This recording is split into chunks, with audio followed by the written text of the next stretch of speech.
Marami na naman ang napapahid ng bibig matapos ang isang napakainit na photoshoot ni Andrea Brillantes. Sa kanyang sobrang Latina glam look, nag-uumapaw na naman ang kanyang kagandahan at dahil dyan trending na naman siya sa social media.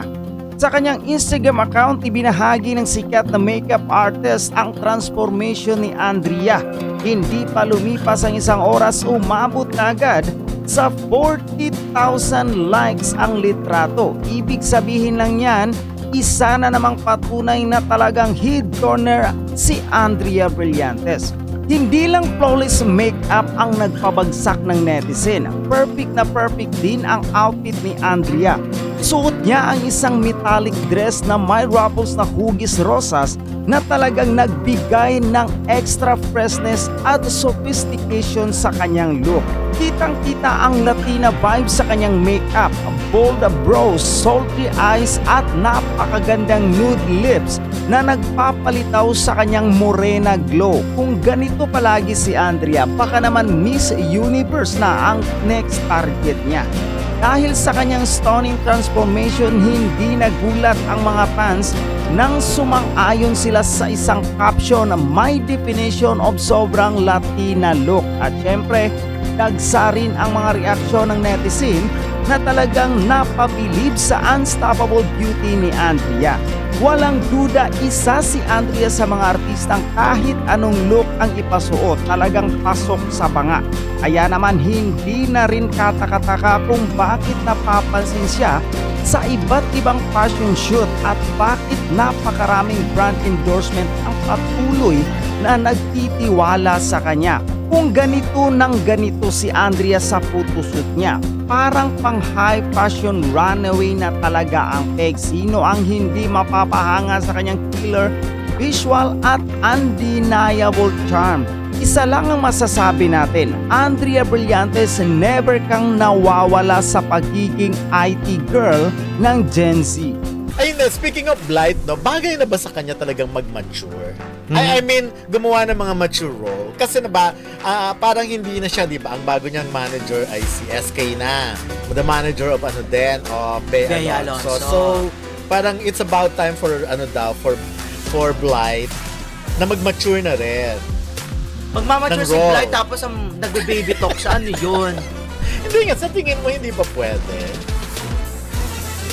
Sa looks, sa itsura niya. Anong mature? Anong klaseng I'm mature? sure willing na magkaroon ng kissing scene for sure or gumanap ng mga ano ba, pag mature ba, pag pinag-usapang mature, yun lang naman, di ba? Tatanggap ka na ng mga medyo challenging role. Mag-call tayo. Kayo ba gusto ba mag-mature sa mga roles si Andrea Brillantes? Ibig sabihin ng mature, yung gagawa siya ng mga mistress na role. Oo, yung mga may out bed of the box scene, na. may love scene, tapos nakasuot ng mga revealing dress, mga ganyan. Or pwede na nga, bed scene, kissing scene, or yung mga hindi na pa-sweet na role. Although hindi naman talaga siya pa-sweet dahil sa kadenang ginto, di ba, maldita rin naman siya.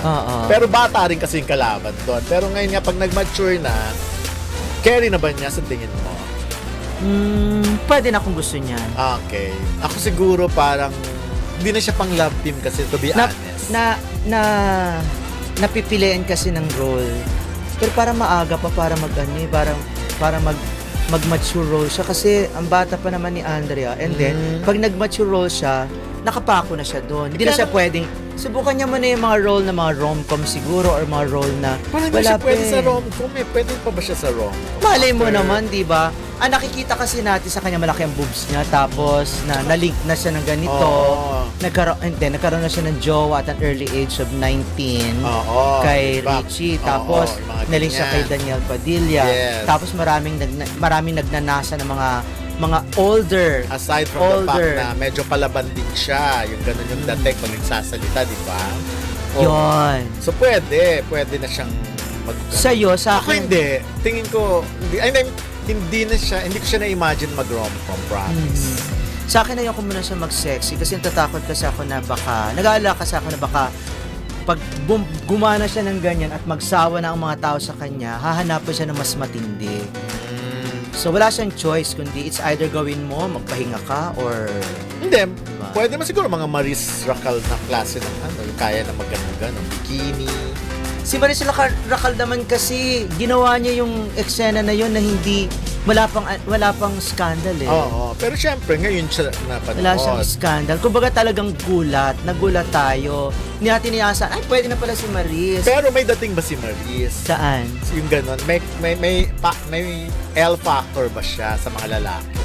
Tingnan Tinatanong mo bakla? Yun nga walang bakit wala.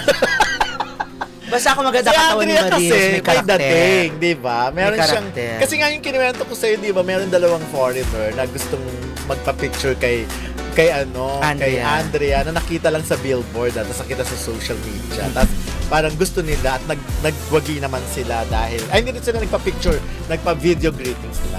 So may dating sa mga ganon. Siguro ganito na lang, hayaan lang natin yan sa kanyang manager na si SK kung anong gusto niyang gawin sa karera ni Andrea. Pero kung ano man ang magugustuhan ni Andrea na image o kung ano mga klaseng pelikula na gusto niyang gawin, supportahan na lang natin. After all, magaling din naman tong artista at saka dedicated din naman to sa kanyang craft. Siguro, tama rin ba yung decision niya umalis na ng Star Match? Kasi feeling siguro niya walang growth, Hindi siya masyadong nagmamature dun sa Dahil ang dami sigurong artist, unlike kung matututukan siya ni... Wala kasi siyang pelikula. Yun nga, walang growth. Wala kasi siyang siyang ginagawa. pelikula. Walang binibigay sa kanya. Kaya Diba? siguro umalis na rin. Siguro wala rin kasing offer din sa kanya. Kung meron mang offer, baka hindi nakasikaso. Pero ilalako mo yung artist mo. Pero, kasi dami pa naman ng artist mo, Yun diba? nga siguro. Hindi na problema ng Kaya GMA, hindi ng Sparkle. Hindi na problema ng Sparkle. Ang dami-dami nilang mga artista. Artist. Pero hindi nilang mai-market. Ipunupush nga nila, pero siyempre, kinukuha yung mga ano. Ngayon, siguro pag meron kang outside the network na manager, mas magpo-focus sila sa kung ano man ang gusto mo at kung ano man ang nakikita lang mas pasok ka sa mga genre. Pero ako rin siguro nga, baka tama rin kasi medyo napatagal na si Andrea. Wala tayong nakikita. Parang tumatanda kasi Andre na ganun-ganun. Kaya nga parang gano'n na lang. Ay, si Andrea pala wala pang pelikulang ganito or what. Pag tinignan mo ang kanyang filmography, wala kang masasabi na sa edad niya ngayon, at least, di ba, si Francine bumida na agad. Ayun. Well, Enrique Hill iniwasan si Liza Soberano. Hindi, manunod ang NBA. Tapos si Liza ang nandito. So, wala na talaga. Kasi parang, Hindi, wala na talaga. Huwag na tayo mag-ambition pa na parang... kung nandoon man si Liza sa NBA at saka nandito si Liza sa Kaya Pilipinas. nga. Pero dapat habang nandito na, ba't hindi na sinasamantala ang pagkakataon? Talagang wala na rin. Hindi na may babalik ang nakaraan. Alam mo, parang nahihirapan na rin ako mag-isip kung ano talaga dapat nilang gawin. Kasi parang feeling ko, yung mga fans kasi may clamor lang na magkabalikan sila. Okay. Pero Na alam sila naman natin na magkaibigan na lang itong dalawa. Ang importante kasi kahit hindi sila nagsasama, sa social media nagpaparamdam sila, nagla-like pa rin naman si Enrique. Oo, pero... Diba, kay Liza.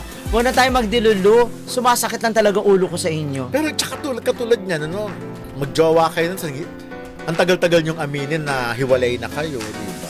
Sabi nga lang may jowa na nga daw pero si dapat noon si Liza. Noon pa, Ngayon. ang haba ng speculations, tahimik sila. Yan ang Pero problema naniniwala ng ka ba na artista na may jowa si Liza ngayon? Yun yung sinasabi nila, yung dati niyang manager ba? Yun. Yung Korean pa rin ba? Hindi. O iba na naman. Iba. O sige.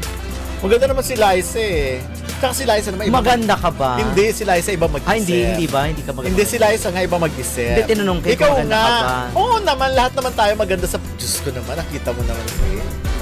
Ikaw, Ha? maganda ka ba? Oo, artista ako. Oo, artista ako, celebrity ako, maganda ako. Okay. Ito na lang, pahapayaw lang. Papanoorin mo ba uli ang Hello Love Again? Just for the sake of balikan yung kilig. Talaga. So wala ka ng kilig sa content. Hindi naman. Kaya lang kasi parang kung panonoorin ko, nagkinilig na ako eh. Okay na yun sa akin. Yung impact sa akin ng pelikula talagang napakalaki. Talagang napabilib talaga ako ng... Di ba sabi ko nga, maganda nga magkaroon ng mabigyan ng award si Catherine sa pelikulang yan kay si Alden kasi ang galing-galing nila, 'di ba? Diyan ko rin nga nabuo yung ano natin, 'di ba, na kung may gagawing pelikula ulit na art movie ang cut din, dapat yung relasyon. Pero sabi ko, nakita ko na yun doon sa eksena na 'di ba, nagko-confront sila. Or pa-cute lang din ay palengke queen, yung mga ganun lang. Hindi ako nanonood na ng paulit-ulit maliban sa mga classic wala film. ka nga palang streaming app. Ba't Hindi, nga kahit pala? na wala akong streaming app. Panonoorin ko siguro after mga 5 years, mga ganon. Mga ganon, sa YouTube. Parang katulad ng mga classic film, di ba, napanood natin. Kasi hindi natin kabisado yung mga eksena. Pero ngayon kasi, kabisado ko pa yung mga eksena eh. So, carry na. Carry na hindi ko na siyang panoorin. Ikaw ba papanoorin mo? Ako naman. Okay. Yung Himala nga, paulit-ulit kong pinapanood ko. Kasi gusto kong na-memorize yung mga... Hindi kasi yung mga classic scene. yun eh. Classic yung Himala. Tapos meron... classic yung Himala, pero ano Saka naman to? yung meron kasing... History naman tong maker, yun naman tong di ba? Pero Hello Love Again, dahil kauna-unang kasi pelikula na... nakatatak na sa dibdib ko yung kilig eh, yung galing nung Catherine. Tsaka hindi ko na sila gustong pang i-validate Na? or himayin or pagduda ng sarili ko. Magaling ba sila talaga? Panoorin ko nga. Kasi nakatatak na yun sa akin eh.